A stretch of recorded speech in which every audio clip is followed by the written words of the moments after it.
இந்த முருக மாநாடு நடத்துறதுனால யாருக்கு லாபம், யாருக்கு நஷ்டம்னு இந்த நினைக்கிறேன்? பந்தல் போட்டவன், இந்த கான்ட்ராக்ட் எடுத்தவன், கூட்டம் சேர்த்துறதுக்கு ஆள் சாத்தி பிடிச்ச அந்த ஈவெண்ட் மேனேஜர் இருக்காங்க, ஆளுங்கள்லாம் கூப்பிட்டு வந்தது, கை தட்டுறதுக்கு விசில் அடிக்கிறது, அவங்களுக்கெல்லாம் நல்லதான். இல்ல ஓட்டு ரீதியா, அரசியல் ரீதியா கேட்கிறேன். அரசியல் ரீதியா இதை விட பெரிய இதெல்லாம் நடத்தினாங்க.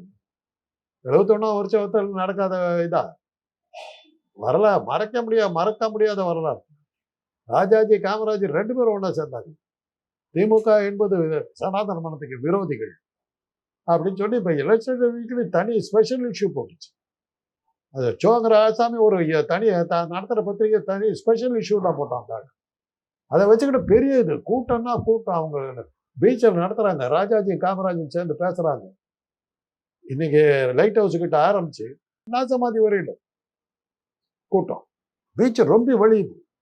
அதுக்கப்புறம் ஒரு அடையாளமே தெரியாத, அட்ரஸ் இல்லாத இந்த சோங்கர ஆசாமி இப்போ ஒரு கூட்டம் போடுறான், அதுக்கும் அதே சைஸில் கூட்டம் நிற்கிது. ஓ எல்லாம் உடனே அன்னைக்கு வந்து அச்சு ஊடகங்கள் பூரா அந்த 3% எழுதி தள்ளிட்டாங்க.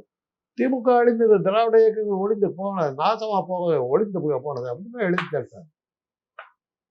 தேர்தல் முடிவுகள் 71 தேர்தல் இவ்வளவு எதிர்ப்புகளையும் ஃபேஸ் பண்ணிட்டு திமுக நிற்கிது. எலெக்ஷன் 234 இடத்துல 184 இடத்துல ஜெயிச்சது. இன்னைக்கு வரல இருக்காங்க.